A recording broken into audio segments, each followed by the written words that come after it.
Evening, everybody. In terms of order, the way that we're going to work, Lewis in a moment will introduce himself and we'll give a little bit of a background to himself. We'll then just open up a couple of themes, or use a PowerPoint presentation just to open up a couple of themes, which will then take us through the conversation.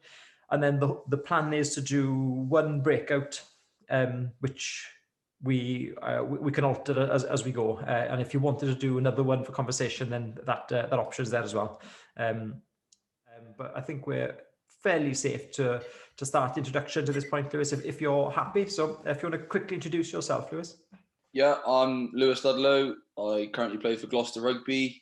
I went to Hartbury College, where I struggled massively at A-levels, and Geraint got me through, thankfully. I then went to Gloucester through the academy, and I've played all levels of Gloucester since. Thank you. Yeah, Lewis was an A-level student at Hartbury. He's a very good student. I didn't think he struggled too badly. Maybe he hit it well. But I think he's one of a fairly special group, I suppose, of guys who come through an academy system and then go on to represent their club and indeed their home club, and then become captain of that club. And in the modern day, we don't see a huge amount of that in modern day rugby, which is quite a cool feature. And the thing that Lewis is very, very passionate about is the tackle. So that's something that we thought was useful. And it's also, ironically, the area that just never gets talked about on webinars or in course development. It so rarely gets any kind of mention. And yet, if you think about what makes rugby, kind of passing backwards makes rugby, but tackling also makes it rugby. So it's a really, really important part of the game.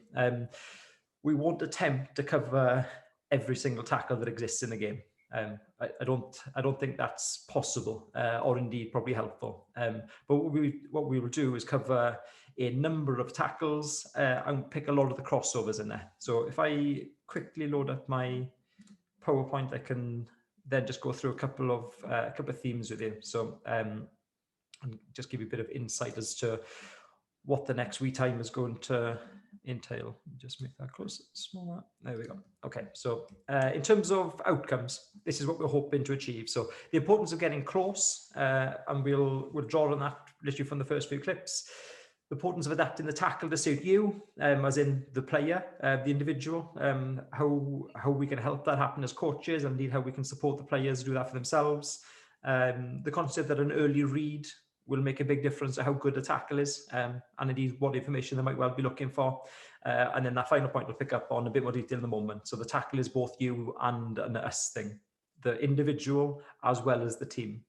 And the two, it would be difficult to separate the two. And I'll elaborate that on in a moment.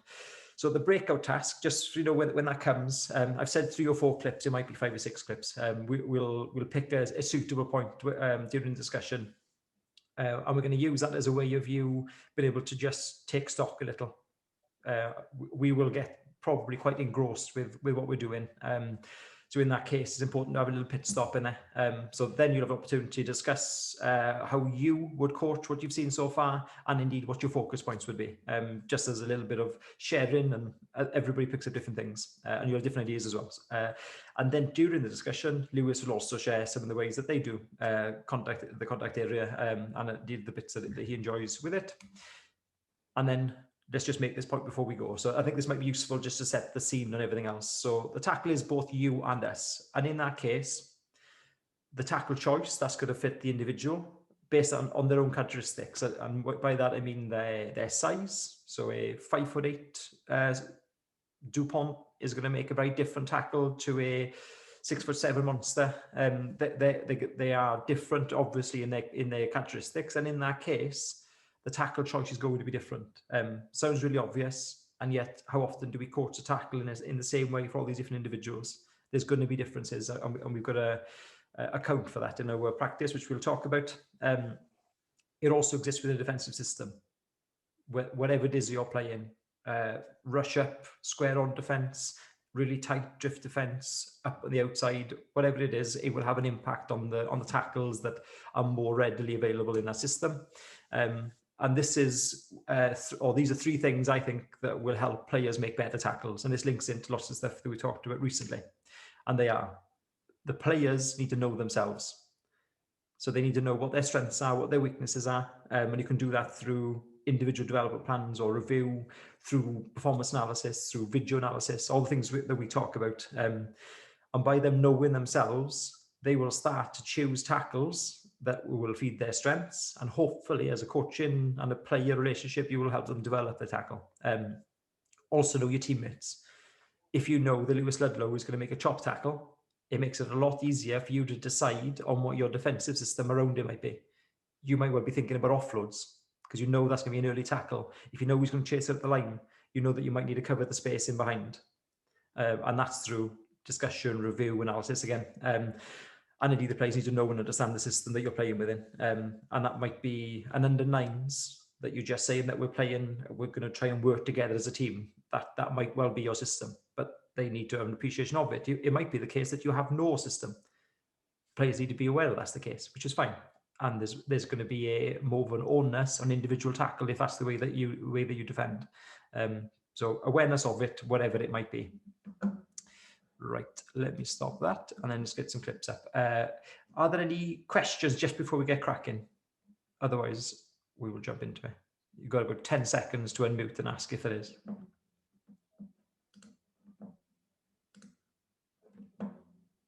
Okay, right.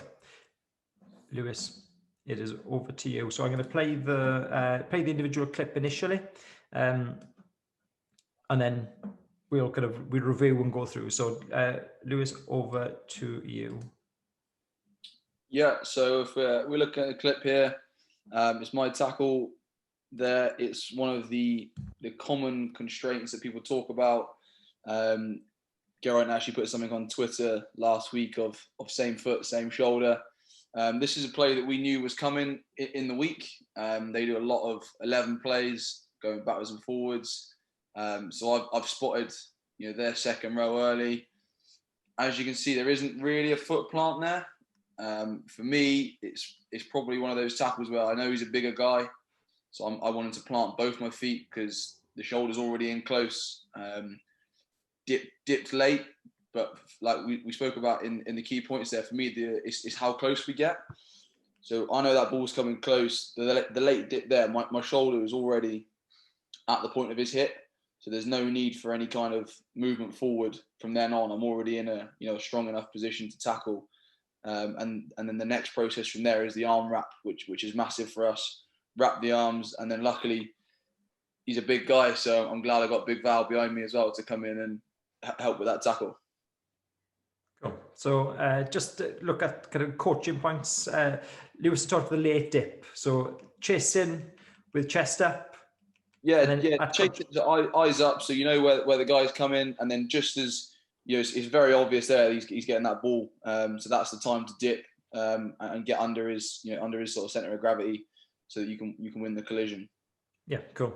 And then obviously with that you can just see the force that the legs take. So think about kind of strength and conditioning and what players are prepared him for. So you've got a massive soak up, sits essentially into a squat, and then the lift of the left arm, back of the legs, right arm around waist, and obviously that has an effect on the ball. How aware of the ball are you there, Lewis? Probably not hugely aware of the ball there. My aim was, like you said, the left leg grab. That second row's he's a giant human. He is massive. The pair of those second rows for Newcastle are, to be fair. So I knew being a smaller back rower in myself, I had to get under him in order to try and send him backwards. Luckily, the 9 doesn't give him the easiest of passes. He kind of has to reach for it a bit behind, so his mass sort of goes that way a little bit, which probably aids in the tackle. But like I say, the analysis of us knowing it's coming allows me to, they've never shown that play where they go out the back. If the second row runs that play off the line out, he gets the ball every time. So I can spot it early. If you look at the eyes, I can see him coming. I know that he's getting that ball. No option out the back here. He's got his latch inside, which he's not an option either. So sort of that one out runner mentality, you can sort of line him up and go in early. So thank you. Let's crack into a second clip. So there's a few on this Ulster, like your Cinderfoot kit there too. Yes, yeah. So this one is similar sort of thing. Guy comes around the corner. Every team has sort of same way plays. Me and Kieran, we've both seen the guy come. Very similar type tackle, but this one's probably got a bit more sort of forward momentum into it. Managed to get myself into a bit better position where we can hit at the right angles. The last one was probably more, I was not at that 45 degrees. My back was sort of fully bent. Whereas this one, you can see as we both hit same foot, same shoulder. But Kieran's left foot, left shoulder. I'm right foot, right shoulder. And then as we go in, we're both under it, like you say, in that perfect sort of position. The first step in between his legs, and then we get a nice tackle descending backwards. And like you say, it's the importance of knowing your teammates there. I know Knight is never going to go that low, so I'm able to go a bit lower. Kieran, obviously being a big lad and strong up top, he's always going to go high. So I've gone that little bit lower to get underneath him, and then Knight finishes him off up top. Cool, thank you. We'll play another clip through for you again. This one's one on the highlight reel. Yeah, this one is, yeah. So we actually practice this a lot in training. Well, I do, and our back rows do a lot. It's a key thing for us. The box kick chase. Obviously, timing's huge on this, and I have loads of comments from people after games about how it's terrible technique and the timing's all wrong. I never look at the ball. In my eyes, the timing's perfect. The techniques, it's my favourite technique. I'm always going to go with my right shoulder on a tackle like that, just because it's my favourite shoulder to hit with, and I know that I can get my head in close. As you can see there, it's opposite leg to shoulder. That's because of how momentum takes you into it. Sometimes if you've got a momentum-based tackle, you can actually go better with opposite shoulder because of the force you can create. The previous one before, where I've got no momentum, Kieran's got no momentum, you almost have to stop them first with your same foot, same shoulder, whereas this one is a purely momentum-based hit. And yes, I do watch the ball, and there is a slight gamble as to whether he jumps, whether he lands on that one foot, but you try and get it all in one motion. Cool, thank you. So lots of good thought then. There's lots of points being thrown out. So my tweet the other day was very intentional, and it got it got a very suitable reaction as to like what matters and why. And that's the real point of it, is to, if we talk about same foot, same shoulder, why is that the case? What type of situations? If it's double-footed, you've seen Lewis make an offensive tackle with double foot plant. You've seen him make an offensive tackle with the same foot, same shoulder, and you're now seeing a momentum that is essentially a run-in shape. And I suppose this is something you've got to get your players to play about with. If you go opposite foot forwards to the shoulder, it allows you to run into the tackle.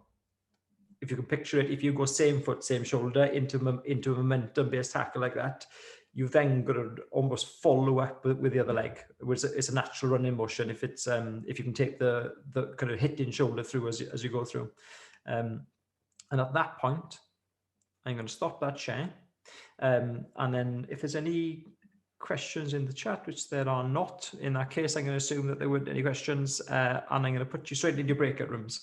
So in your breakout rooms, based on what we've seen so far, how would you coach these situations?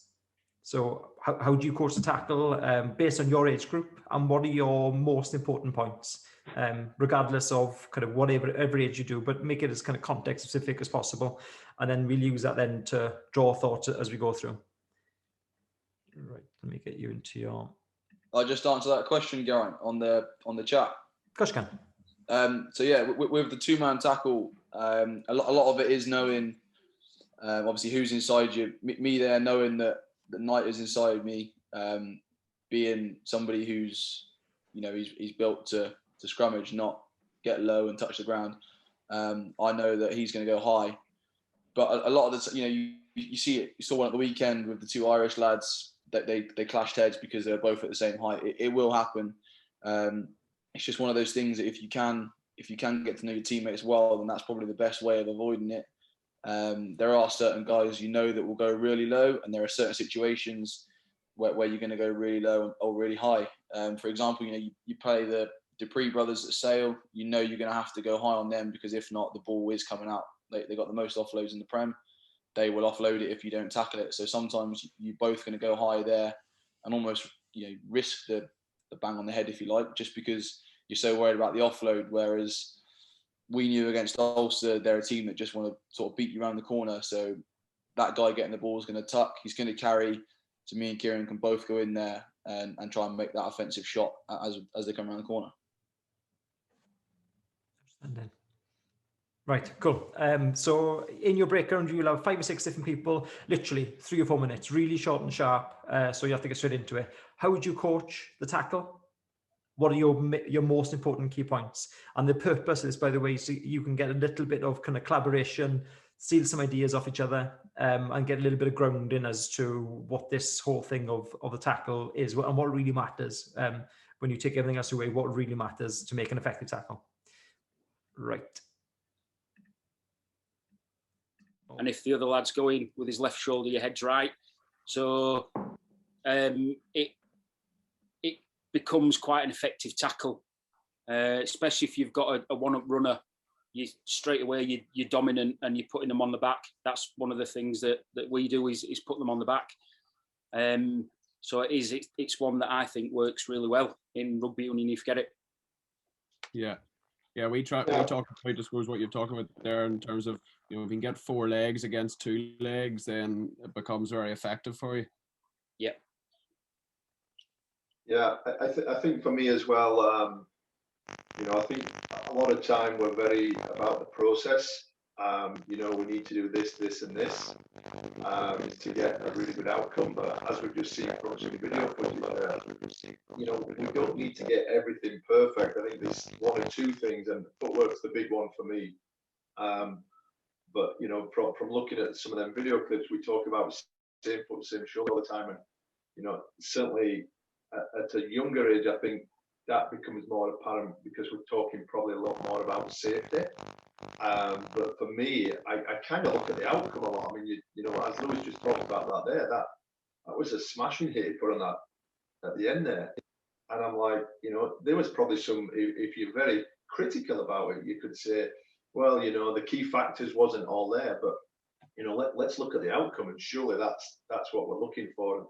And the only time for me when I'm coaching, I really need to be really dangerous before I start jumping in and saying, hey, hang on a little bit here, let's just fine tune that. But and then for me, everything's about progression.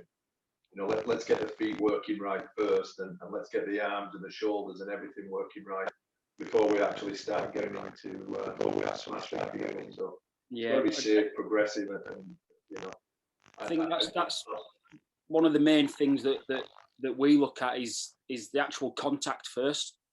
Yeah. So as long as you've got that contact right, I think it makes it a lot safer, because you the way that you're hitting the player means that you're in tight, you've got control of the tackle, and you're actually putting them to the floor in a controlled manner rather than just flying out and hitting them as hard as you can.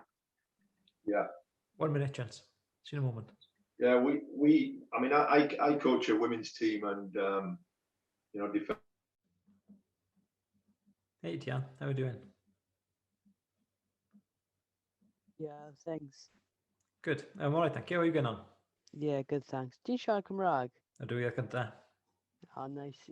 Yeah, un peth gyda fi hefyd. Ti'n y gys yn ysgol? Yeah, fi'n y gys. Yeah, fi hefyd. Fform fi'w dega, ond fi'n... Yeah, fform fi'w dega. Yeah, good. Yeah, o'n i yn y gys trwy ysgol. Ma ti? Yeah, dwi'n wario Rydaman. Yeah. Yeah, very good. Na, so fi ddim yn chwarae Rydaman, actually, Raman. Raman, o'n i wario Raman pan i'n youth. Yn fe? Beth yw safle ti? 7. Yw 7, ie. Fi hefyd pan i'n ifanc. Rwy'n naw troesi wedyn. So fi'n tyfu ys ni. Right, everybody, welcome back. Yeah. Just sort of come back in. Okay, cool. I popped into one of the rooms and there was lots of good conversation in the room that I was in. So thank you for letting me eavesdrop on you for the guys I popped in without warning. So what might be useful, just really quickly, is I know if we can get maybe a couple of points. If there's anybody fancy just quickly sharing anything that was discussed in your room that you thought was particularly relevant, and then it might well help the next few video clips. Quite a few of us mentioned keeping a head up and keeping our eyes focused, so we could obviously adjust. And then also when we were close to tackling, or the kids were close, was chopping the speed and that footwork bit so they can move. And then we just talked all around that, really. They were the 2 big points. Cool. Yeah, thank you. Like that point. Any other things that come up in the other groups you think that everybody might benefit from? In our group, we had a little bit of a discussion about closing the space. I know Killian had the mnemonic go, slow, go. Just approach that, which I found useful. So. Yeah. With Ian Costello talked about that as well, didn't he? The chasing off the line, holding your feet, which is what Sean mentioned there. Chasing your feet and then going again into the contact area. Cool, like that. Go slow, go. Very nice, nice concept. Okay. We talked a little bit just towards the end about trying to simplify it as much as we can. So, we just spoke about, how reasonable we as coaches know that there might be 10 factors in the tackle that we're looking for, but how reasonable is it to expect a player to, think of all those things in the moment? So we're just talking about how we could simplify it down into a couple of key cues. Something that we would use is just by talking about getting our body in front of the ball carrier and then to finish out the tackle just to try and land on top. I wonder if Lewis maybe would be able to share with us, what are the key things that they look for in Gloucester, or what are the key messages that the coaches are giving to the players, when you're doing tackling practice? So we actually do a lot of our tackle practice at really low level in the gym, in the like we call it the dojo. We use a very similar thing to go slow go, but we call it zoom, cruise, boom. So obviously you have your zoom phase getting off the line, your cruise phase, which for us, we defend the ball. So your cruise phase should always have the ball in front of you. And then your boom phase is on the pass. So when the passes are gone, a bit like that first Northampton clip, you see the pass leave the nine's hand, that's when you then set into boom. With regards to sort of actual tackle technique, all the stuff we do at low speed, the main one is probably boxer's hands. So imagine your hands like a boxer, up sort of in front of your chest, ready to go. That way you have to tackle with your shoulders then. If you're tackling with your shoulders, then you're within the right distance to make a good tackle. If you're tackling at arm's length, then that's when you're going to be struggling to make any kind of positive tackle. So this, for example, come off the line here, zoom, cruise, you see the boom phase now. The guy tries to spin out of it, so it's a bit of an odd chop. But it's that sort of initial off the line, there's your zoom, the hands are there ready to go, and then you dip right at the last minute just for that chop, and obviously the spin creates the odd kind of tackle. But the main points, would be boxer's hands. It sounds really, really simple and really, really odd, but use your shoulders. A lot of players, even at our level, will still try and tackle with their arms rather than their shoulders. And that's how you create, well, for me, that's how you create the best tackle with your shoulders. Well, hopefully that feeds in quite nicely, actually, that answer underneath the question. So the same kind of concepts come through, and there was a point made in, I think it's probably a couple of the groups have made it, that the tackle can be seriously overcomplicated if we allow it to be, or it can be actually relatively stable regardless of the type of tackle. So one of the things Lewis talked about was about the late dip. So he is now, approximately 1.25 meters, I reckon, approximately away from where the ball's arriving, and that's where then starts to dip. Can you just talk about your reasoning, Lewis, on why you dip so late? So for me, obviously, I'm primarily a chop tackler. I like to go low. I always have done. It's been something my dad taught me from, the day I started playing rugby. They can't remember about their legs. And I still think about that every game that I go in and play. For me, though, the best way to get a player to the ground and you see outside me here is Geordie Reid. So one of the best tacklers for us on the ball, one of the best jacklers, sorry. So if I can then get him to the ground as quickly as possible, obviously Geordie's worried about the guy at the back at the moment, but if I see him next to me, I'm definitely going to go as low as I can, because I know that it gives him then a chance to get on ball. If this guy doesn't spin and I manage to stick it, then I'm sure Geordie will be on that like a little ferret that he is. Cool. Thank you. Good thoughts. Let's go through the next one, which is a nice development. And you notice then they got the jackal from the inside. If you want to link that to the Ian Costello webinar, we talked about jackling from the inside. Is that Ed? Ed doing it, yeah. So Ed's in on the jackal, and then the outside guys are set in early, and that's quite important. I mean, I'm sure there's some situation where an outside jackal would work really well. Generally, if you play in the same way, then it just helps you get defensive width really quickly by jackling from the inside. Get slightly better flow. And here's the second one of the game, Lewis. Tell you what, big game. Is this the better one? Or no, this is. All right. Yeah, so this one, we actually spoke about it in our breakout group that, tackling is all down to attitude. The attitude here, from every time we set up our kick chase on a box kick, I know it. Our S&C coach says I'm like a Labrador because I just want to chase the ball, but I know that I've got a chance, one, to go as fast as I can, and go and make a decent shot. And these are the shots that make you feel good in the game. So like they get you into the game, you're into it. Just that attitude thing of just wanting to go up there as quickly as possible, make the shot. And it's similar to the other one. Obviously, the contact is just as he lands, so timing's pretty good. This one actually, though, as you can see, same foot, same shoulder. So the momentum must have been the run through, which then allows me to land on top and push through along with Zamet and whoever that is coming up behind. Cool. So we've got some consistent themes. So we've got a tackle that's been made right in the face of a Newcastle monster. We've got a tackle that is from box kick, and indeed we've got ones out in the chase line, and yet there's some really consistent themes. So far, if you look at Lewis's hip position, there's some real consistency to where we were before. So if you're to talk about key points with players, I think sinking at hips, driving knees through. So he's got this rear leg going through, and even on that, what looked like a static tackle, he's still got a sink at the hips, and then he's got a drive through, and also looking at levers. So arms are right around, but there's still a grab of levers and an aim to destabilize the guy on the floor. In with the next one. Yeah, so this one is Al Seville. So he's actually done a lot of work on his tackle lately, because he was a chop tackler still, but there was never any arms involved. It was many penalties. So I actually did a bit of work with him, and Don Waldock, our defence coach, has put loads of work into him with loads of different techniques. But if you see there, his knee actually goes down before the tackle. So we watched a lot of MMA clips of people, how strong you can get with a knee down, and even if Al's gone from the side there. There's a load of clips that we've seen of Ed doing a similar thing of a front on tackle, where if your knee goes down, it actually enables you to create quite a lot of power from where you are there, especially if these MMA fighters, how they do it.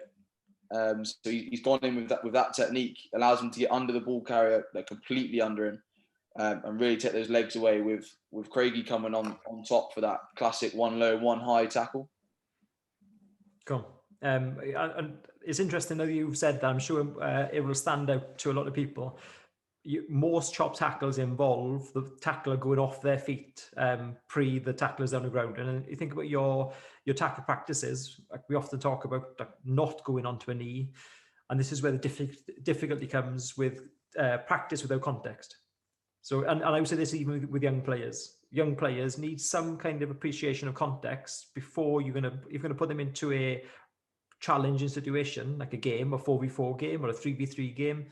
They need a decently rounded awareness, and lots of tight practices like this that can be pretty developmental even for young players. And I do loads of grappling with young players to get them into these positions and used to making that kind of tackle, sometimes off a single knee dynamically, because it clearly can happen in gameplay. There's a couple of questions popped up in the chat. I'm just going to check them in a moment. So would you look to tackle a player on a certain side if you know a good jackler on a certain side? Yeah, like I say, in our team, obviously Geordie, Val, Ruin, all good jacklers. We have a similar sort of theme as Geraint is saying. We like to leave space on the outside so the fold goes around. So if they're on the inside, then definitely you want to try and, obviously, if you can say someone's running at you, Val's on my left, if you can tackle them with your left shoulder, put them into their space, make them fall at the jackler's knees, then that's obviously a real nice position for the jackler to get in. And if you watch somebody like Jack Willis for Wasps, he actually hovers behind the defensive line. He's not in the defensive system. He hovers behind so that he can fall. He can go where the tackler falls, so they don't even have to concentrate too much on which shoulder they use. He'll just pop up as to where the player falls, almost like a floating sort of part of their defensive system, which obviously works very well for them and him. Cool, thank you. And then just might as well pick up Killian's question as well. So how important is microchat pre-tackle to you? So communicating the height of the tackle, who's jackal, etc. Yeah, so probably not so much on jackal, because a good jackal tends to come from a dominant hit, so you sort of see that post tackle. But yeah, the micro chat on who's got what player particularly, and the height is definitely, yeah. So I'll always say I'm going low. Majority of the time it will be, you know, somebody bigger than me in our team that's going to be there going high. So, you know, Craigie there, for example. Matty's another great one. We've seen plenty of examples this year of someone going low and grabbing the legs. Matty Alamano holding them up, but not only holding them up, then forcing them back over the other side of a ruck, and creating that magic number of over a 3-second ruck to get our defence set. Mm-hmm. Cool, thank you. And probably add into that is when I said at the start, but knowing the defensive system, there will be an awareness from Craigie on the outside that Alex is going to go in with a chop tackle, and then that he's got absolute right to come in on the outside and aim for a double tackle, and then kind of cues in your practice, kind of challenging your players, what you see, what's the ball carrier telling you, balls tucked under one arm, eyes fully fixed on. You'll know from maybe pre-analysis, depending on kind of whether you got that at your club, and even without pre-analysis, that body language says I'm carrying, and it might well shock you. Potentially, it might well chuck a Sonny Bill offload out of it. But with the way that Alex Craig's come in from the outside, you notice how he's then targeted the ball. It's going to be pretty tough to get an offload out of that situation because he's gone for it. So and we get rewarded with that in training. So we play a defensive game most weeks as part of our 15-on-15, where double tackles will get rewarded by nobody having to retreat. A single tackler will then have to retreat and put the team under stress. So we get used to double tackles and working to, you want to work harder for the team to make the double tackles, so we're no longer under stress. Cool. Nice thoughts. Go next tackle. So slightly different context of a ruck this time. Yeah, so this one is just the ability of that high shot. You know, Craigie, Craigie's a big mong himself, so he's got the physical size, physical strength to hit up top high there, and with Geordie. But if you just look at the position of how he hits, again, it's that 45 degrees. He's actually ducked really early, but he's not ever, he's not ducked really low. He's same foot, same shoulder hit there, but momentum wise, the leg drive post contact is massive, and he's able to do that because of the body position he's got himself into, and then obviously Geordie recognises that, and fires into the back of it. Cool. And what's consistent all the way through is that there's no getting really low pre-contact and sitting on heels pre-contact. And even in the offensive tackle that Lewis made, he still went forwards. So if you now apply this to principles, I've got a very weird electronic sound coming through my speakers. So in terms of principles, getting off the line quickly, and you've lots of different language as to what that might mean. Chopping feet, but then on impact, it's chasing feet after, and that's the case even on those really close impact ones. So lots of leg drive and supporting the tackler as well, just add an extra bit of body weight.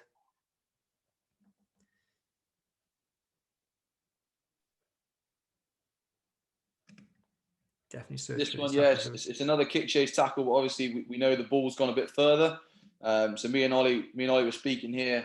I knew I was going to tackle him, and then Ollie's going to go for the boss for us because it's been a big work on for our backs.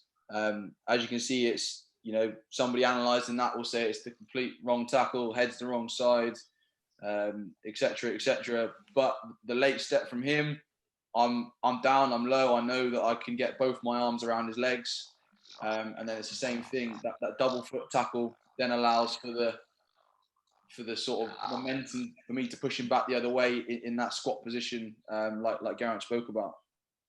Cool. And then add into that, then just hand position there, Lewis, and how intentional you are with where your hands are. Yeah, so like I was saying, we spoke about it in our breakout group that the shoulder contact's massive for me. I know if I get my shoulder contact on the player, I can get both my arms around his legs, or at least one around his legs. Here, I'm trying to flick his legs up so that he'd go down straight away, which is why both behind his knees, flip the legs. You know, if you flip the legs up in the way I'm projecting my force forwards, then it hopefully should land in that outcome that we have there. Cool.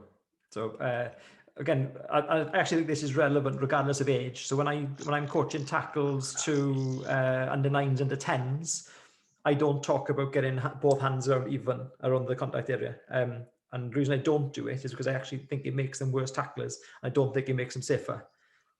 As a tackler, as a young tackler who's really inexperienced, personally, I think they are a lot safer if they got a good grip of the body. And I think they wobble around loads when they haven't got a good grip. So getting hold of levers, I talk about immediately from the first grappling stuff that we do when they're 9-10 years old. And just on Chris's question there, yeah, it's a definite thing. You see it on a lot of tackles, especially if you end up getting your chest in close to a player. The ability to pull the knees up and towards you that's what allows that momentum of the hit. Just like being very mean to back three players, Lewis. This is the theme that's coming through so far. This is Mitch. This was obviously, you know, I knew the mark was coming, but you can never give up on a ball, as they say. So, you know, with any luck, I did it against Bristol, and the guy actually, you know, dropped the ball from calling the mark. So, but this one is just, I put it in just to show the difference in how I'm a bit more upright in this tackle, purely because of how he's caught the ball. Obviously, he's caught the ball with his one leg up, trying to go for that sort of protection of himself. But again, for me, this one shows a great position of opposite foot, opposite shoulder. The shoulder is in, you know, I'm trying to get my shoulder into his ribs far enough around so that I can wrap as hard as I can and just continue running. It's then momentum and, you know, forces take it over from there. And you remember it for the next time that there's possibly a high ball in that zone. Yes, that's the plan. So this is what we're talking about here with Matty and who is it there? And Walks. So this is obviously the guy, as you say, he's now done a late tip. So Matty has a push off. Walks has committed himself to the tackle as that outside man. He's gone low. It's now Matty's ability to stop the momentum. He's changed his body angle, stop the momentum. Walks then leg drives. We see him hook the lever of the leg there to take Ribbons off balance. And then Matty manages to put all the weight of Ribbons back over, sort of pushing backwards. But it's because of Boz's momentum stop there. He then grabs the leg. All momentum's now gone from Ribbons. And I think, does Matty end up finishing on top of the tackle? I think it ends up being a positive outcome for us. Yeah, so they both end up there. Matty's able to get up and try and push through to slow it down. So this is your, I mean, what could look like an imperfect type looking tackle, but this is, I mean, the ones we've shown so far are fairly clean. You don't get a huge number of them in a game. It's hard. I mean, I imagine those clips took you a little while to find some of them. No, not for me. They're all mine are clean tackles, Garen. You know that. So these tackles, these are really common ones where they're a little bit messy. They don't look quite right, but they're following exactly the same principles. Get yourself close to the contact area, drive your feet through the contact, stop momentum, ideally one person low, one person high, dependent on who the ball carrier is. And then, just as you say with Almano, just put in his own feet. I mean, he's lifted his own body, full grip. So he's not making like an active tackle as such, but his feet are close, his arms are fully racked, his head is in close. So the same principles apply, even though it looks completely different to what we've seen previously. Same concepts always apply. So slightly different one. Yeah, so this is more of a lot of second rows do this type of tackle. Obviously, Apatunia out there, big bloke. Matty's probably not going to be able to get underneath him unless it's a proper chop by the line type thing. But as you say, look at the same principles. Look where his right leg ends up first on that first contact. His chest is still dead tight. His hips are under him. We do a lot of this work in the dojo where, in order to hold someone up, your hips have to be in tight. Your body has to be close. His right leg's bang smack in the middle of where the guy's going to want to try and run. He's then able to stop the momentum there. Uses then his strength to rip Appy up, and then Geordie Reid comes in with that secondary shot to stop Ribbons being able to get the latch on, and then they end up, there's three blokes there. They end up finishing the tackle there as it should be, or Ribbons gets a little offload there, but it's momentum stop, finish done from what could be perceived as, someone will go, it's a terrible tackle, it's a terrible shot, he's high. Well, no, he's used his strengths there, something Matthew's very good at. But it's all the same principles. His foot's in tight, shoulders are on tight, momentum's going back towards the opposition try line. Cool, thank you. So let's pop on to the next one. Yeah, so these ones, these are first up shots. Everyone worries about first phase tackles. Geordie Reid, one of the best at it. The guy is the strongest back in world rugby, I reckon, the way that people run into him. But if you just look at, obviously the tackle's sort of half made here by, I think it's Henry, but then look at the way Geordie comes in with that, the feet, as we spoke about, momentum stopping, feet are both in sort of that squat position, his back's at the right angle, but it's then the explosiveness of his strength, his size, to then just send him straight back, and he's able to then, try and slow the ruck down as well. But it's the same principle of he has to make contact with his shoulder first, and it's the angle and strength of him that enables him to make such a big sort of collision, thanks to Henry stopping the momentum of his legs as well. Yep, cool. And then probably pick up on Henry a little bit there. Henry's he's a strong tackler, puts himself around, but he's been distracted by a decent bit of scrum half play, and indeed the referee is doing a wonderful job at this point of blocking him. Yeah. If there's one thing good attacks are good at, it's using referees. Yeah. So he's positioned just perfectly. So Henry's had to go inwards, and then we think about practice, and we think about how do we get players really good at being uncomfortable? Well, put them in non-ideal situations. He's got a scrum half who's potentially looking at a dummy. He's got a referee who's in his way, and then he still manages to adjust his feet. So you could argue he's gone early, but I mean, if he doesn't go there, he doesn't make the tackle at all. And that's what we've got to balance. Kind of his feet aren't under him. He isn't driving off both feet, but he still manages to get himself around. And you've got to measure your judgment of, is this a good tackle, by the fact, does he stop the person in the context that he's in as well as he possibly could have done? And I think he's done a pretty remarkable job, really. You could possibly argue the referee maybe shouldn't be stood in that position, but he's got himself around in front. He's at least got his left knee as close as he possibly could, and he's trying to get a far leg grab. And we haven't talked about that point yet, but talk a lot about far leg grabbing, Lewis. Yes, so like you say, if he can get that left leg, then that enables Witten's not going to be able to go then. Obviously, if he just grabs Witten's left leg, there's still that opportunity to stay on his feet, do the Jake Pelledri stomp and drag people up the pitch one-legged. So reach as far away, and yes. Again, even with young players, I talk about that same concept of don't aim for the inside leg, and we often talk about the inside leg target. I talk about the same for the outside leg. Let's get that one, and by default, I mean, it's hard for them not to fall over at that point. Last couple before we change tack slightly. And then this is a similar one. This is probably better because it's Geordie bang on, but you look at, in terms of textbook tackles, this is up there. Again, dips right at the end. He's got that double leg stance to stop the momentum, but it's then the leg drive through. he's grabbed both levers, up and away.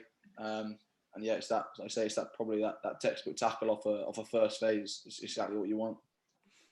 Cool. And just one thing I'll add on this is the concept of a bite zone. So there's a point in a tackle where you know that you are going to have to make that tackle, and it's about trying to engage in those bite zones as confidently as you can. I mean, it's putting players in these positions. I mean, that's a pretty powerful way of trying to build their confidence of it. So by the time he gets to this is bite zone. This is, we are going for it, and we're going to be confident to be able to go through and make the tackle. And obviously reading cues of the ball carrier as well. Okay, last clip. Oh, Ronnie. Okay, cool. Right, I've got some other bits in a moment, but before checking them out, just to finish up, anything from the group? Any questions from the group at this point? One of the things, it's probably a difficult question, but one of the things that I struggle with is you can coach technique and where you should be and you should get close and dip late. How do you actually coach the intent? Because I find some guys have just got that intent to go up and make a hit and get through the attacking player and try and get him in his back. But other guys just don't seem to have that intent, and it's trying to get that collective will. You know, and sometimes you need guys, Lewis obviously generates that in his team, and other people, it kind of bubbles up round about him, and then everybody starts doing it. But it's just trying to coach that intent in the first place. I find it quite difficult sometimes. Cool. Things you found useful, Lewis. You will come across people like this even in a professional environment, and indeed in your previous pre-professional life. Yeah, I think it's a lot of it comes down to how you reward it. So obviously, there's every player is different, as we've spoken about. Every player plays the game for a different reason, gets different things out of the game. A big one for us is at the moment we're building that real team first focus. So what's best for the team. So we get rewarded if the team does well. So I say as we're rewarding training those double tackles, if as a prop, for example, you don't make a double tackle, you've got to then go run in, put your team under pressure. They then score in the corner because we're a number down, and they understand that. Then they understand the reason behind it. It's then the next time, if you see the progression of, wow, he's just got off the line to try and make that tackle, he might miss the tackle, which everyone does. Whether that's a technique thing or what, you're happy to work on technique. As you say, it's the attitude of then, okay, he's realised that he needs to get off the line to try and make that tackle.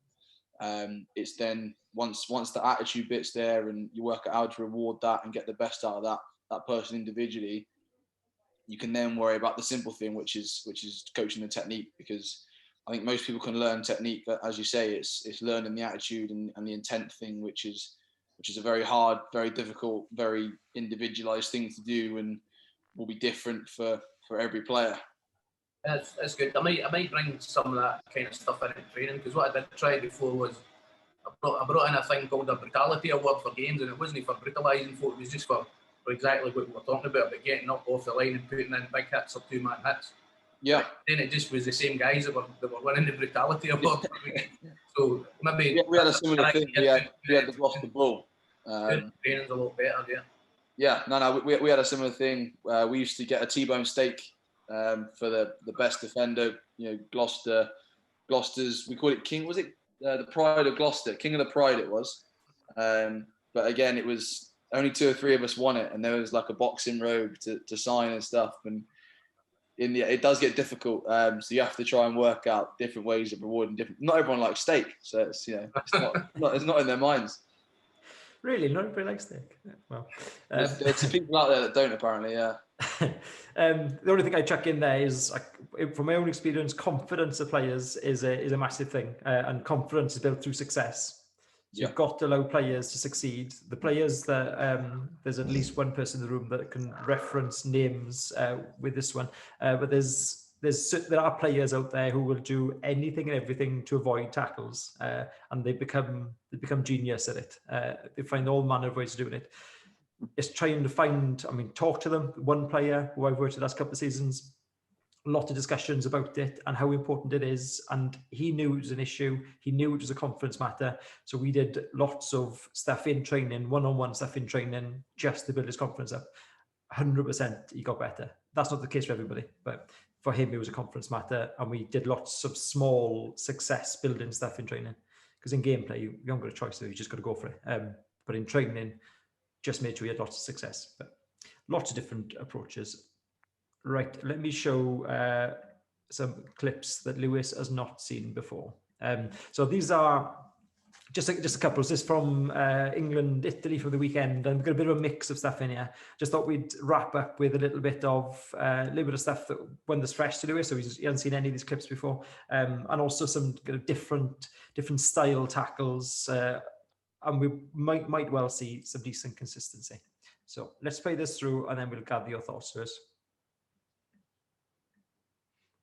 So that's first one is Tom Curry. So just play that again. Yeah, so I think if you look at that there, we talk about that go slow go. That's probably one of the perfect examples of it, isn't it?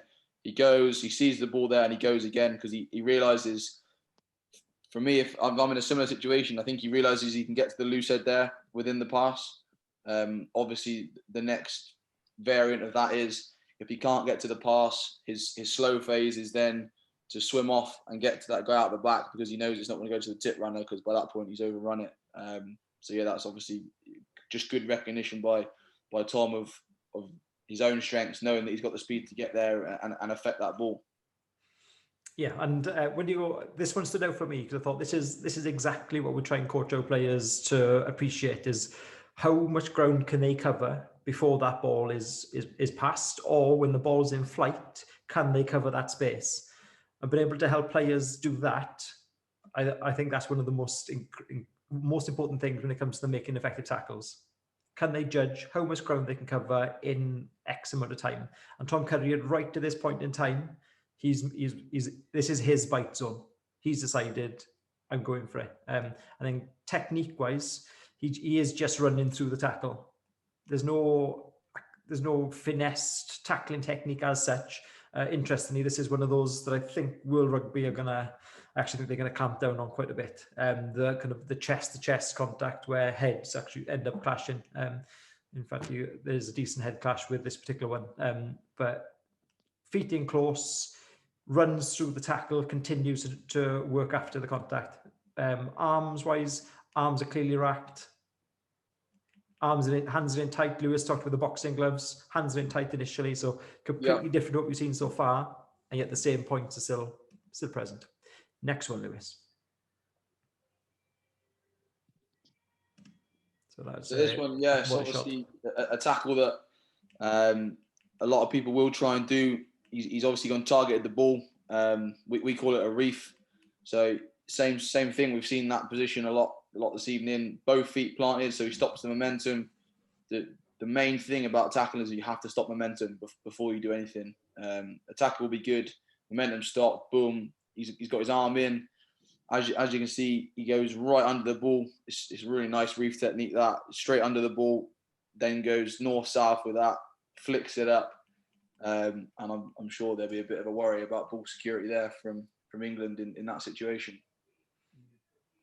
Cool, thank you. And then into slightly different context, this next one. This is the joys of missed tackles. Oh, look at that. See, that as we spoke about before, the first thing I said about getting feet in close, in order to make shoulder contact helps make the tackle. If you look at these, not one of them gets their feet close enough in order to get that shoulder contact onto Watson. And he is a nightmare to tackle, to be fair. Horrible to tackle. But look, there's feet planted, what's that, over a metre away. Weight sitting back, never going to tackle him. Obviously, the step there, defensive system-wise, you talk about it, you probably want your loose head to be staying high on the inside, and he makes that tackle now, which the 12 misses. But again, the 12's feet planted, weight not in the right position. You're hoping your loose head comes across it and make the tackle here. But then somehow Tony manages to get out of it. Again, launches, that diving tackle, so his feet aren't planted, doesn't able to get the far leg wrap. So it's another missed tackle in that situation. I mean, it's what good attackers do, isn't it? I mean, Watson. Very good attack. Can't deny it. So he shifted him on the outside. Then you can see the reaction, and then again, when I saw this, I thought, well, this is a coaching practice. I can see this exact thing being set up. Ball being fed, chasing defender, closing defender, and then you're having to judge on the outside as to kind of, you give them a certain number of space. You give them, I don't know, 10 meters, 10 meter wide, 20 meters long, 2 versus 1, 3 versus 2, 2 versus 2, and so on, just from different angles. And then I think you're fairly accurately replicating a contact-based practice. And again, we're just talking about feet position, not over chasing, and so on. Just on that get there, guy. Can we go back to that clip or not? We can. Yeah, of course we can. Just at the end there, just for where you'd want. Well, for us, as I don't know what you guys' defensive systems are, but just run it back just for the 12 misses. Just here.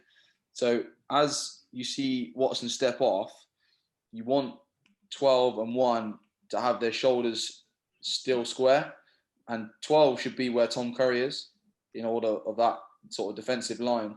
Because if he's where Tom Curry is, high on the inside, he then makes his tackle because Watson can't then step around him. He has to go into that gap, and it's then an offensive tackle for the 12. If you've got 1 and 8 up where Maro is, in that line, the Italian line should be almost where Tom and Maro are in order to come up, get that square hit and stay high on the inside. Stay high on the inside, nobody can step back against you. They then have to go to where you want them to go, and you're able to then make that tackle. Cool. Yep, nice thoughts. So that's been a defensive system, which obviously would affect the overall tackle as well. Cool. Nice, very nice thoughts. Right, before I show you one final clip, any questions from the group at this point?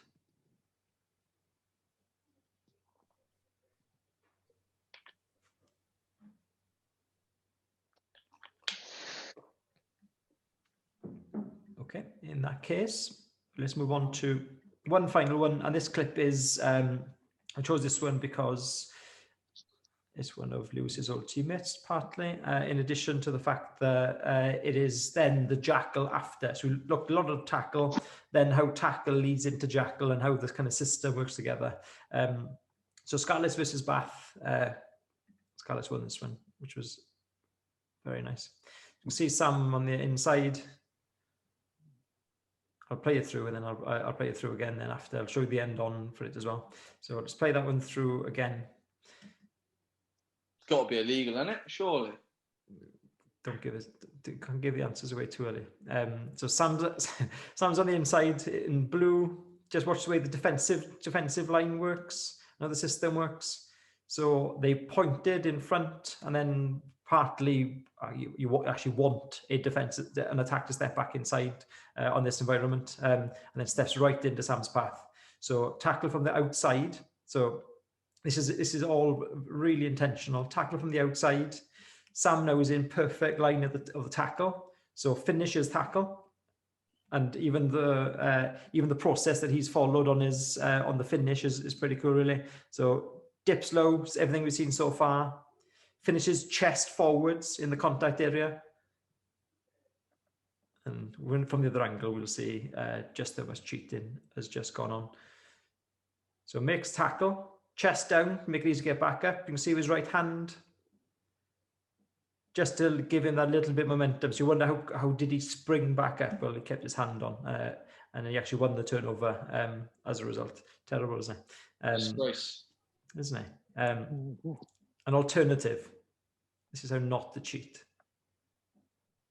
Yeah, refs are going to ping that all day. Let's see that. So line's already been broken is the context of this one. Pretty good at breaking the line, isn't it? So finish the tackle. Feet square in behind. Chest on the guy on the floor. And gets that one. We've seen them pinged quite a lot. And then just from the other angle, you can see what's going on. So hands are freed on either side. Chest down below, and this for me was what really stood out. I could actually apply those to the tackle. Is that he's used his far arm, not to go for the ball, but to stop the roll. So we stop the ball carrier from being able to present, and that's then what allows him to be able to get onto the ball. So he's actually underneath. So rather than going to the far side, you stop the ball carrier from even getting into the role by going underneath on the near side and then getting the turnover as a result of it. So I just thought that was a big crossover with all the tackle processes that we talked about so far. Right, at that point, everybody. At this point, if you just kind of open up to the floor. So it doesn't have to necessarily be about the tackle. It could be about anything you talked or anything not unrelated. If you've got any questions for Lewis, this is your opportunity. Yeah. I think one of the things I've taken out it is my squad probably need to do a lot more kind of wrestling or something. That kind of physical awareness, your own body awareness. Where your feet are, where your shoulders are, where the other folks' levers are. So we did do quite a lot of that before. It probably paid dividends, but we've got away from that. So maybe a wee bit more of that. Cool. Any other thoughts, gentlemen, or any other questions?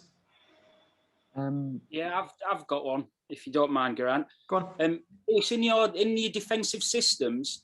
Do you actually look at numbers opposite, or have you got predetermined numbers? Do you know, depending on where your ruck is and where your points are that you find that your rucks are?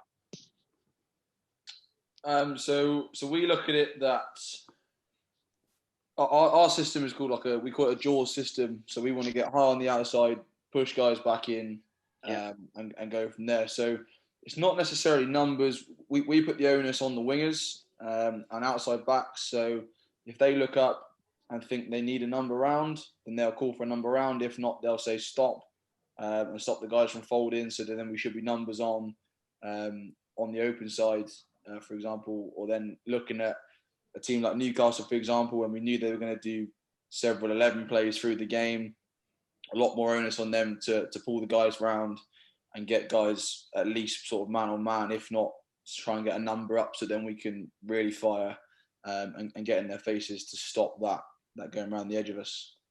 So that relies a lot on communication between your players, doesn't it? There's going to be a lot that's going on around that ruck. Yeah. There's a huge amount, especially when you've got some of those big boys that are breathing louder than they can speak. So they've really the onus on listening and the onus on the wingers being really vocal. Wingers in 13, Chris Harris for us does it really well. One of the best defenders in the game. So vocal all the time, able to look at 2 or 3 different things at once and have that awareness of who and when to send round, and if we need that extra number because we've got 2 or 3 front 5 guys and we know we want to get off the line, so we get one more round, so we're 2 meters wider, or there's 5 guys on the short side but we're in a 15, so we don't need 5 guys opposite. We can cope with 3 and the touchline. Right, brilliant, thank you. Any other questions, gents? Geraint, I have one. Lewis, would your defensive tactics change much for the different teams you play against? Yeah. So we changed quite a lot, to be fair. There's obviously a few different attacking styles in the Premiership. A lot of it comes down to whether or not, like I say, we put pressure on rucks because we want numbers on feet. For example, last week playing Bristol, anyone that watched the Sale-Bristol game, I think it was 80% of the rucks, Sale actually had 14 men on feet when they played Bristol. So obviously nobody in the rucks. They were making 2-man shots, both guys getting back to their feet and sort of showed a blueprint of how to defend against Bristol. So, we went in with that sort of process, where there's other times, for a fact a team's going to kick more against you. Saints, for example, when we played with Dan Bigger, loves putting kicks in over the top. So you end up having to drop that extra one into the backfield to work the pendulum in order to cover that kick space. Yeah. Thank you, Lewis. Any other questions, chaps? I've got one. Just rolling it back to kids now rather than Premiership standard stuff. How would you talked a lot about promoting success for lads that aren't confident. Yeah. What I found is 13, 14-year-olds, they can do the one-on-one tackles fairly well. It's putting them in a game environment. Suddenly they just go missing, they avoid. I know we just briefly touched on it, but how would you try and work that progression to have the same tackle technique in the one-on-one sort of skill zone areas in a game situation? Is it just literally having only 2 or 3 aside or something like that, or or overload defence? Yeah, it's hard. Obviously it's hard. 13, 14-year-old, if I remember rightly from games like that, it's pretty chaotic in the games as well. There's not a huge amount of structure. There's not a huge amount of goings on in terms of you're going to have one-out runners, one-on-one tackles. It tends to be sort of big kid gets the ball, that type of thing. So I think practices of where get them used to tackling in chaos. We sometimes do a drill like sort of early on in pre-season where there might be 5 of us in a grid. Say 2 are in 2 colour bibs, 2 are in other colour bibs. There's one guy in a not in a bib. He's the guy with the ball.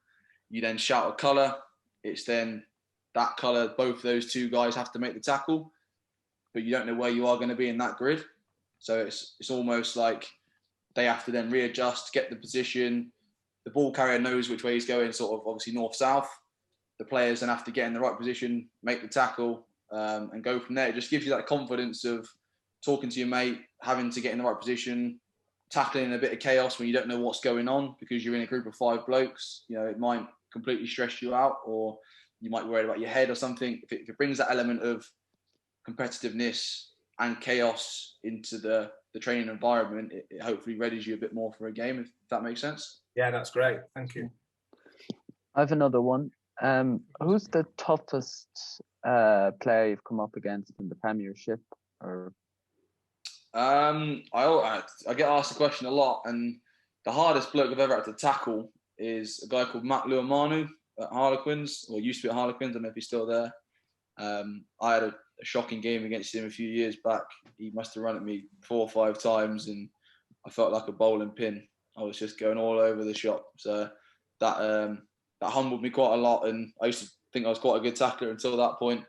Went away, worked on a lot. It was all the things we're seeing in the clips today, that they weren't there. It was feet miles apart, trying to jump into tackles, and he was just, like I say, he was rampaging through me. So he was a tough one to tackle, yeah. Thank you. Cool. Just to pick up a little bit on Sean's line of thought, because I know lots of you will either coach children or children at some point or other, or of course you coach in the community game. The level of progression that you go through with your players, I think, is really, really important. And it might be a point of reflection as to when you're doing under 9s, 10s, 11s, 12s, that kind of region of coaching, you go from relatively static practices. Like what's your jump up from there, and how often do you go back through that as a if you say as a sliding scale? How often do you go up and down that scale versus doing your 2 or 3 sessions of like really fundamental tackle stuff, and then right, they're ready for contact now, and off they go in to play their games, but then you don't slide up and down the continuum anymore. Like personally, I think you've got to do that constantly, and even with adults, I think you've still got to do it. It's difficult depending on your training environment. And my club trained on a Astro where we couldn't do contact on a Tuesday, which is a proper pain. So there's always constraints in your way. But the more with the kids at school, I do loads of and I talk to them about the sliding scale of contact. That we'll do some full contact, small situations. We'll do wider type situations. We'll do some static work, and constantly go up and down that. Otherwise, you end up going from one extreme to another, and that's when I think kids go missing in games and they lose confidence. Any other thoughts or questions? It's a quick one, if I could, please, Jay. Just about kind of upper body tackles. So I saw some great clips, obviously, of Lewis with like pretty textbook lower body tackles, whether it's same foot, same shoulder, etc. I guess, Lewis, at your level, you talked about the dojo and doing sort of grappling work and stuff. Is the upper body tackle something that's coached? And if so, what are the technical points? And then, G, I guess for you, obviously bringing your experience coaching children and youth and such, is it something you'd use as an introduction to tackling in terms of in the right place, chest close, that sort of stuff, before you'd go to the hinge and dropping in the classic cheek-to-cheek tackle? Go on, Lewis, we go you first. Yeah, so we actually do a lot of work on it. It's becoming more and more of a thing. I like to say, more and more of a tackle that's a lot more people use because guys are getting better at offloading. So I've mentioned it before, the likes of the Sale brother, the Pre brothers at Sale, you know for a fact if they can get their arms free, they're going to do it. So every week in our dojo sessions, we do a drill with 5 people in a circle, 1 guy in the middle, about 1 meter apart. The guys around the edge, moving in a circle around the guy in the middle. He's got the ball. On his go, he then tries to get through 2 people. You're not allowed to go low. You have to try and stop, obviously, the ball being offloaded and keep him up. So the things that we're coached by Dom is that chest-to-chest contact, get in, get your hips under their hips. I don't know if you can say it, but we got to hip is how we coach it. So I don't know if that's, obviously, if you're coaching kids, probably not the right thing to say. Try and think of something else. Hip to hip. There we go. Hip to hip. And try and get under them, and to the point where we've progressed it on the our one-on-one stuff we do. So we'll be grappling, and you try and get your leg in between the ball carrier's legs. So when they try and do the hang-in type, get the knee on the ground, so the ref calls tackle, they end up dropping onto your leg, so they can't actually get their knee to the ground. So the maul is then called if it is a choke tackle, because everyone now is sort of mastered just flopping to the floor, putting their knee on the ground. So we're trying to use a technique of split their legs with your leg, and then as they try and sort of sit down, they sit on your leg basically. But that's obviously a perfect scenario that doesn't happen all the time.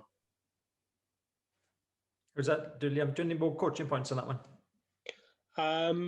No, I guess if you want to expand, just talk about like hooks and handles. So like just thinking kind of on a leg, you've got obviously back of the knee. Do you talk about like the elbow, the shoulder, anything particular like where you make your contact and latch onto?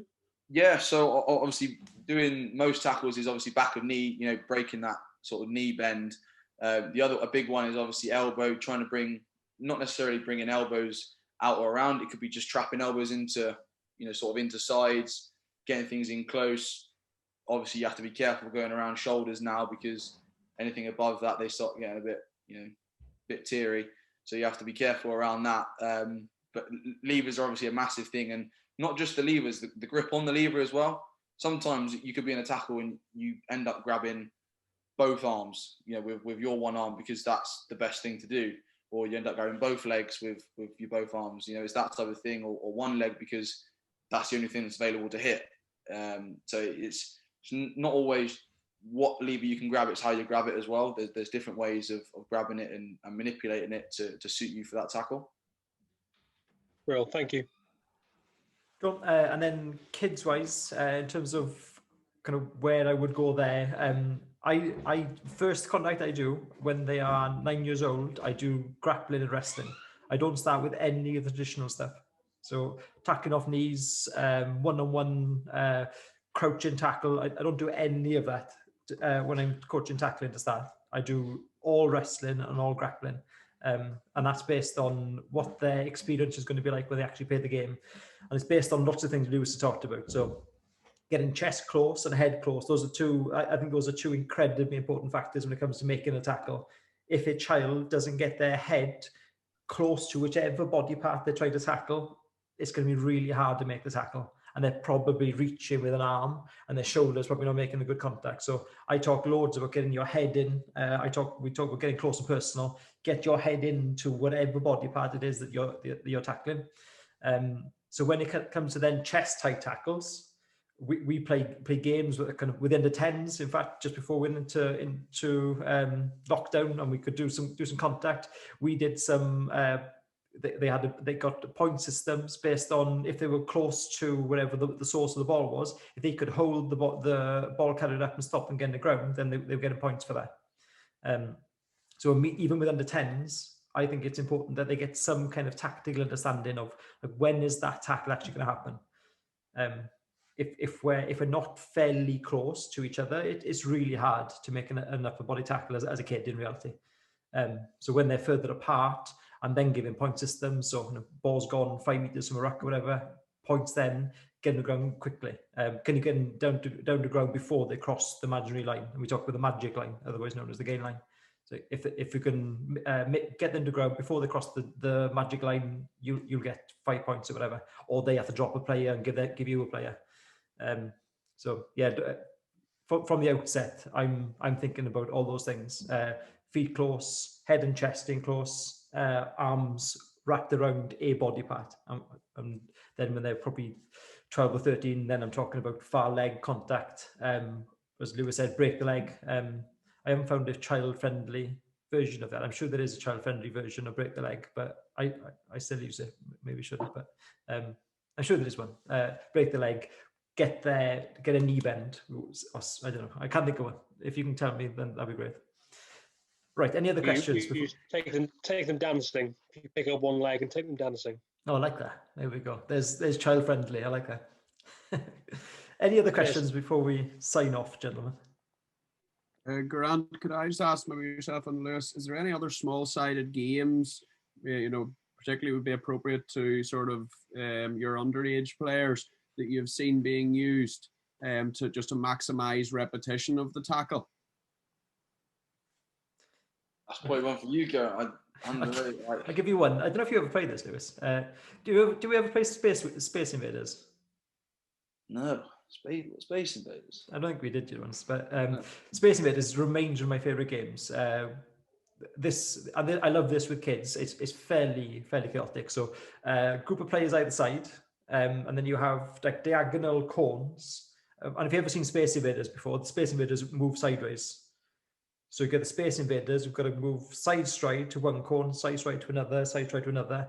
The other side are the like the Pac-Men, essentially. They've got to come out and make the tackle. It's as simple as it gets, and I still love it to this day. I've been doing that, I reckon, for over 10 years, and I still love it. So those Space Invaders go sideways, and then the tacklers come out to make a tackle. If the tackler and the person with the ball don't get up on their feet really quickly, then other kids end up walking on them. So I say to them, you've got to get up and out quickly. And if you don't get up and out quickly, then other guy's going to stand on you. It works wonderfully. And I still love it to this day. That's one of my favorites. But then loads of 4v4 stuff, like 4v4, 5v5, 3v3, really confined spaces, like loads of that type of stuff. I mean, like bulldog type games, kind of knee bulldog, like with my under nines, they absolutely love it. Or turn the turtle, kind of wrestling, judo type games. Just get somebody on their back. I think those kind of things are wonderful for developing. And indeed, I play that with adults as well, and they find it quite funny. Thank you. Grant, could I jump in there? Lewis, when you're playing against teams who have latches on the ball carrier, what small little micro tips would you have to try like separate and come and like get a dominant tackle against, say, if someone in Exeter basically, if they have a latch on that outside or the inside, how would you go about stopping that? So we actually go with the technique of just tackling that guy as well. So we'll have one guy, like for example Exeter, we'll have one guy go at the low tackle, especially on their pick and go when they come in sort of 2s and 3s. One guy go at the legs to get that ball carrier down.